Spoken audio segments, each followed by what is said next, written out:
would suggest. Yo, no boy can say them get easy access. Come in a jump if you have sex. Body good, pussy clean and no abscess. For me a little girl, my mother say me have sense. Me step in the place and I cause enough stress. News in Northeast Atlanta, that's where a woman has been gunned down in an overnight shooting. It happened on Lindbergh Drive in Buckhead shortly after 4:30 this morning. Good news, Mark Teichner is live near the scene with the very latest on the investigation. Mark? Oh, that's right, Elise. And police are slowly but surely starting to wrap up here. The vehicle in question is that black Escalade. It was actually being used as an Uber, even though it's got limo plates. And according to investigators, as it was heading down Lindbergh, someone started shooting at that particular SUV. And tragically, a woman who was in the backseat, a passenger, 30 years old, was hit and is deceased. They do believe this is a targeted act and that they were shooting at this woman for some specific reason. Investigators say they might be looking for a light-colored sedan. They don't have really a better description than that. They're hoping maybe some surveillance video from these nearby apartment complexes will be able to give them more information. They do say that there were multiple shooters taking part in this, but at this point we don't know if all of that gunfire was coming from the one vehicle or if maybe this woman was shooting back. That hasn't been confirmed. The Uber driver was uninjured and is cooperating with the investigation. We actually saw him leave the scene. He didn't want to talk on camera, but we did manage to talk with police about how things all played out here. She was an Atlanta influencer with tens of thousands of followers, a growing brand, and a presence that turned heads both online and off. Known to many as Tavi Baddie, she had just wrapped up her night and requested a ride home, routine, quiet, and only blocks from her front door. But what should have been an ordinary early morning trip became something else entirely. At 4:30 a.m., inside a luxury SUV in one of Atlanta's most monitored neighborhoods, everything changed. Multiple vehicles approached. Gunshots rang out, dozens of them. And in a matter of seconds, a woman who had built a following through beauty, lifestyle, and content was gone. No suspects, no arrests, no clear motive. Despite the presence of surveillance, witnesses, and digital breadcrumbs, the case remains wide open. The Uber driver walked away without a scratch. Police described the attack as targeted.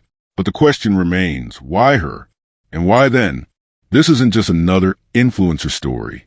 It's about the space where social media visibility intersects with real-world danger, about how online fame can attract more than likes and sponsorships.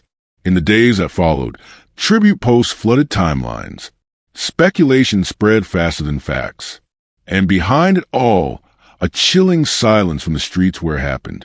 What led to that moment? Who knew her route? And how did they execute such precision so close to home without leaving a trace? This story peels back the digital curtain on a case that's more complex than it seems. Beneath the surface lies a trail of unanswered questions, hidden connections, and a city's growing unease. The cameras were watching, but were they watching closely enough? Keep watching. The truth hasn't surfaced yet. If you enjoy real crime stories that uncover the truth, don't forget to subscribe. Your support helps us share real cases, spread awareness, and give a voice to those who can't speak for themselves. Before we begin, let us know in the comments, where are you watching from? And what are your thoughts as the story unfolds? Welcome to True Crime Uncovered, where we examine the cases that shake communities and expose what happens behind closed doors. Real stories, real people, real impact. Subscribe now and turn on notifications. You won't want to miss what's coming next. Teisha Brewley was a 31-year-old woman residing in Atlanta, Georgia. Her nationality was Guyanese American. At the time of her death, she lived in the Buckhead area, a district known for its nightlife and upscale residential complexes. Online, she was better recognized by her alias Tavi Baddie, and in some instances, Tavia_27. These names were associated with her influencer brand across multiple platforms. On Instagram, she amassed a following exceeding 40,000 users. Her content primarily focused on beauty, fashion, and lifestyle imagery, often featuring luxury settings, nightlife scenes, and promotional material. Teisha also had an OnlyFans account, Public reporting confirmed that she used it as a supplementary income stream and brand extension. The exact metrics and username were not publicly released, but her audience reportedly overlapped with her Instagram base. She curated content tailored to adult audiences and marketed it alongside her public persona. Her TikTok presence was less prominent, but her story has since trended posthumously through tribute videos and hashtag-driven discussions. Though she did not operate a verified account, the platform played a role in keeping the public conversation surrounding her case alive. Offline, Teisha's lifestyle included work as an exotic dancer. She was also exploring a career in music. Publicly available images and videos place her in several Atlanta-based nightlife venues. In the weeks prior to her death, her routine reportedly included frequent rideshare usage, especially late at night. She resided just blocks from where she was ultimately ambushed. What risks come with growing public visibility online? How much personal information is too much to share publicly? The timeline of events begins late on May 29, 2023. According to law enforcement sources, Teisha spent the evening at or near a known nightlife corridor in Atlanta. By approximately 4:15 a.m. on May 30th, she requested a ride home using a rideshare platform. The vehicle dispatched was a Cadillac Escalade, categorized as a luxury SUV option. The identity of the Uber driver has not been released by the company or by police. The driver reportedly picked her up in the area of Cheshire Bridge Road, a location that aligns with her known employment history and past check-ins. The destination was a residential area on Lindbergh Drive, located only a few blocks from her listed home. The route between the pickup point and the drop-off site is relatively short and well-lit, with several businesses and apartment complexes nearby. Despite this, certain sections of Lindbergh Drive have limited surveillance coverage in isolated intersections. Reports indicate the Escalade had either just arrived at the drop-off point or had paused briefly when the ambush occurred. Was her movement being tracked? Could this ambush have been planned based on predictable routines? At approximately 4:30 a.m., the attack took place near the intersection of Lindbergh Drive and Adina Drive. This area is within Buckhead, not far from major roads and traffic points. Witnesses nearby reported the sound of rapid gunfire, with law enforcement later estimating the number of shots fired to be close to 40. Eyewitness accounts describe two separate vehicles approaching the Uber SUV. The assailants reportedly exited and opened fire on the back seat area where Teisha was seated. The use of high-caliber firearms has not been officially confirmed, but the volume and intensity of gunfire suggest military-grade or automatic weapons. Teisha Brewley was struck multiple times and died on the scene. The driver was not physically injured, despite being in the vehicle during the shooting. No other passengers were present. Police have not released the make or model of the two approaching vehicles. No license plates were captured or reported, and no confirmed surveillance footage has been published publicly as of the last update. How was the driver untouched in such a targeted, close-range shooting? Were the attackers targeting her alone, or was the driver spared deliberately? The Uber driver was the individual who placed the initial 911 call after the shooting. In the audio recording released to the public, the driver appears panicked but coherent, reporting the incident and requesting emergency assistance.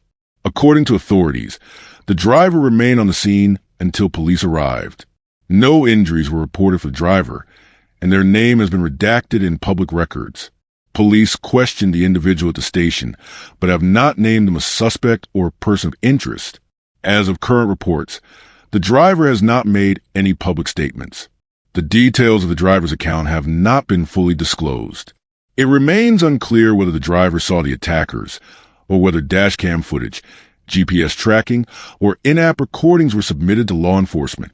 Uber's vehicle policies allow drivers to install personal dashcams, but usage varies. If dashcam footage exists, it has not been made available to the public. It is also unclear whether the driver attempted to evade the scene during the attack or was instructed by law enforcement to remain in place. Was the driver questioned thoroughly? Could the driver have had prior connection to the shooters? The immediate emergency response to the killing of Teisha Brewley raised critical concerns. 2 911 calls were placed shortly after the shooting on May 30th, 2023, both of which painted a disturbing picture of confusion and lack of urgency from first responders. The first call came from the Uber driver, who had just witnessed a calculated ambush resulting in a passenger's death.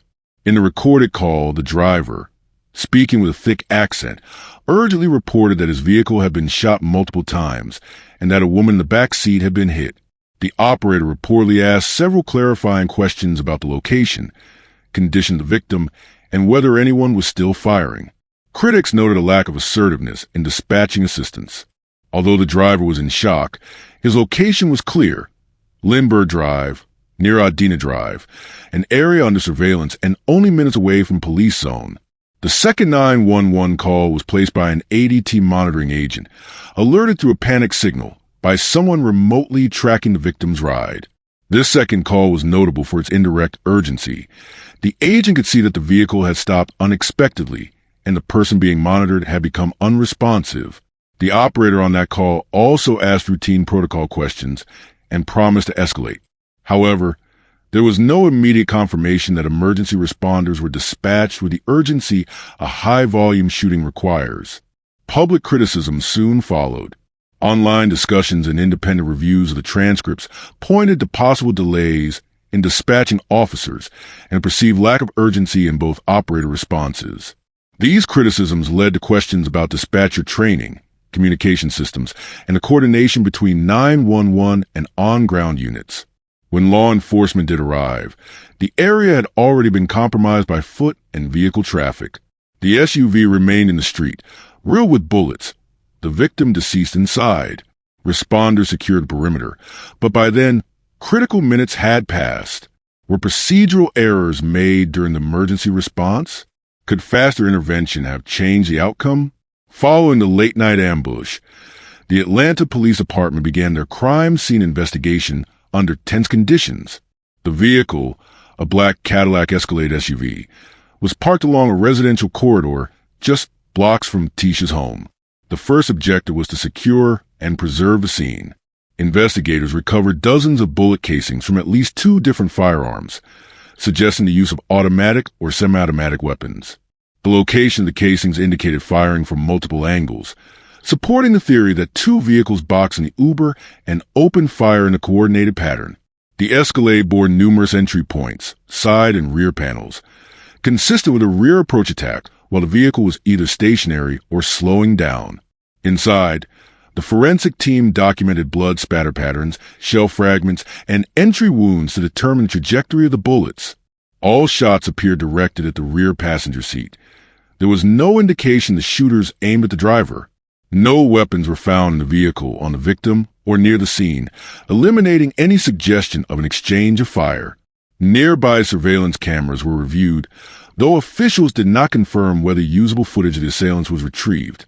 Private security footage from apartment complexes and businesses in the vicinity may have shown the cars used in the ambush, but none has been released to the public. There were no known witnesses who could identify the shooters. Residents reported hearing rapid gunfire, but saw nothing in the darkness. No suspects were seen fleeing on foot. The attackers executed their plan quickly and retreated in their vehicles before police arrived. Despite extensive efforts, no viable forensic link, DNA, fingerprints, or identifiable license plates was made public. The organized nature of the shooting and lack of evidence strongly suggested premeditation. Was any physical evidence mishandled or overlooked? How effective are current policing methods in solving public space ambush crimes? Atlanta police officially labeled the attack as targeted. The shooters did not fire randomly. They appeared to know the victim's identity, her location, and the route she was taking home. Their goal was clear, and they accomplished it within seconds. Authorities began examining Teisha's known associates, online history, and any threats she may have received. Her digital presence revealed extensive interaction with fans, subscribers, and followers across platforms. As a figure with visibility, she shared her movements, events, and locations, sometimes in real time. Several possible motives emerged in public speculation: personal disputes, relationships, or former connections that had soured, professional jealousy, rivalry within the influencer or entertainment space, financial conflict, business arrangements that may have gone wrong, online stalking, obsessive fans, doxing, or threats originating from followers. Despite these leads, no one was officially named suspect. Her inner circle did not release any information about prior threats. Messages, DMs, and text logs were likely examined but did not yield any breakthrough. Nearly a year after the murder, there have been no arrests, no major updates, and no official explanation of motive. What possible motives could explain this level of violence? Is there a digital footprint that's being missed? The murder of Teisha Brewley received limited national coverage.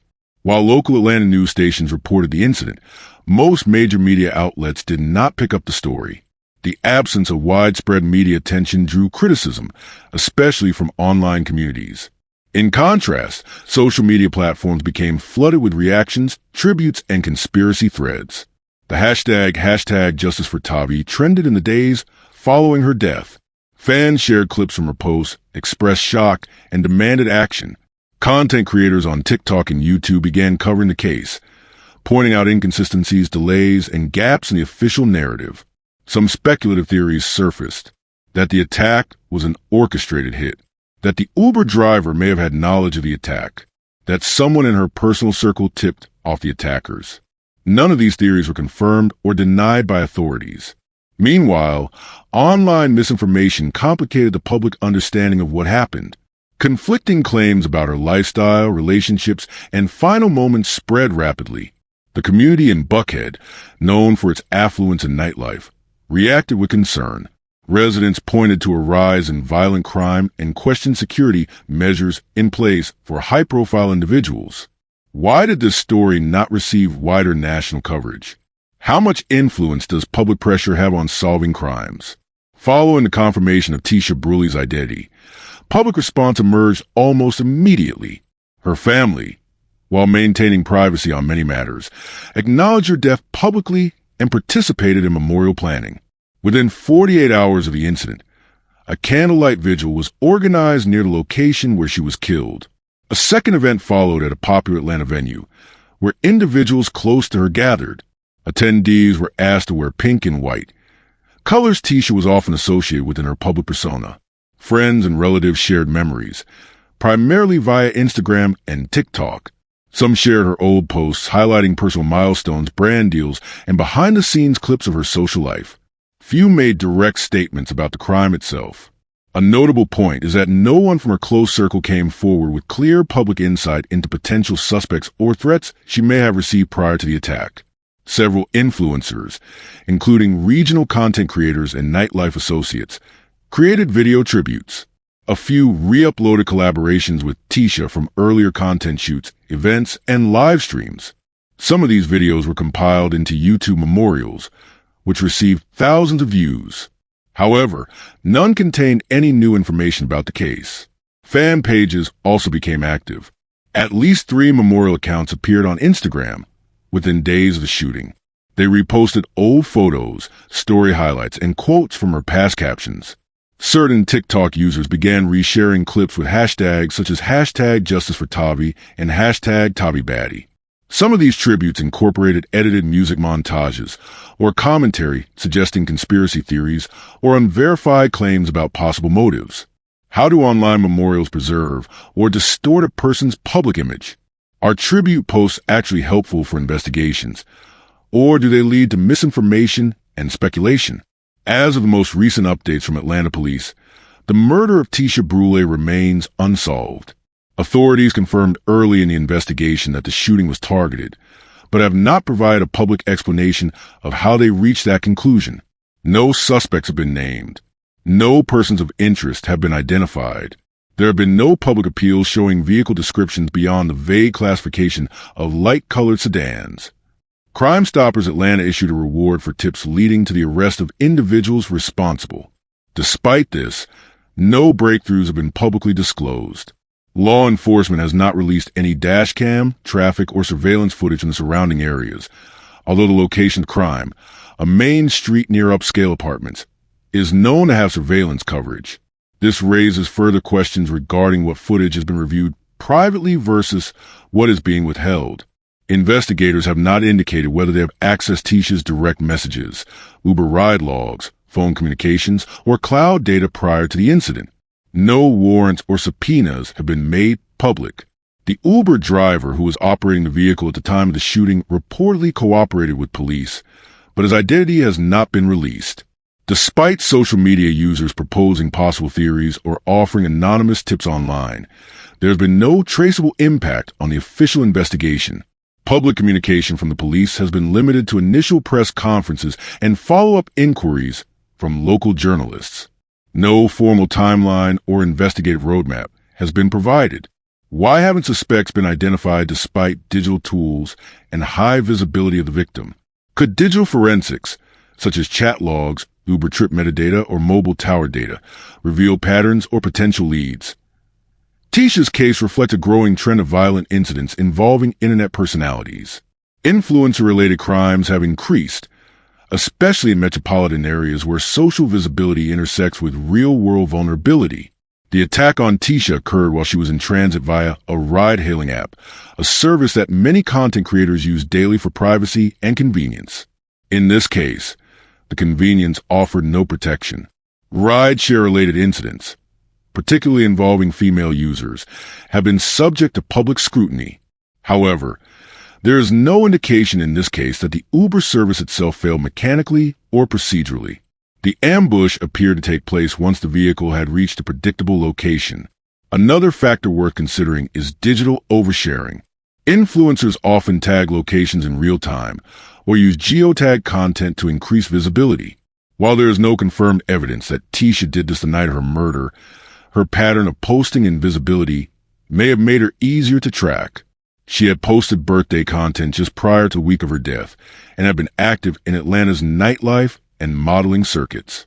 Additionally, the line between public persona and private vulnerability is increasingly blurred. Many digital figures manage their accounts solo, with no professional security consultation or threat analysis.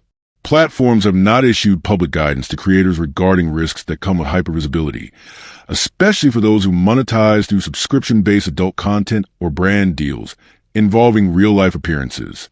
Are influencers adequately trained or equipped for personal safety given their high exposure? What can platforms or authorities do to increase safety education and digital boundaries for creators? The pace of updates on this case has slowed significantly. Public interest remains, especially online, but the formal investigation has not produced tangible results. If progress exists, it is not visible in the public domain. One key issue is the silence around surveillance footage. Were cameras positioned to catch the assailant's approach or escape route? Was any footage reviewed but deemed unusable? The public has not been informed. Another concern is whether law enforcement is using the full breadth of available data analytics. Could facial recognition, AI-assisted vehicle tracing, or social network analysis uncover patterns missed by traditional investigation methods? No such efforts have been publicly confirmed. The case remains in a state of unresolved ambiguity. There is currently no information indicating whether the investigation is progressing or at risk of becoming inactive. The longer a case remains open without leads, the more difficult it becomes to maintain public interest and investigative momentum. Have you seen any information, public or private, that may not have been shared with investigators? Should platforms invest in safety education and technology to assist creators with understanding and managing risk? If you found this story as gripping and heartbreaking as we did, don't forget to like this video and share it with others. And if you want to hear more true crime stories that uncover the mysteries behind these tragic events, make sure to subscribe to our channel and turn on the notification bell. You won't want to miss our latest stories, updates, and discussions. Thank you for joining us on this journey to seek justice and explore the truth. Together, we can make a difference. Until next time, stay safe and stay aware.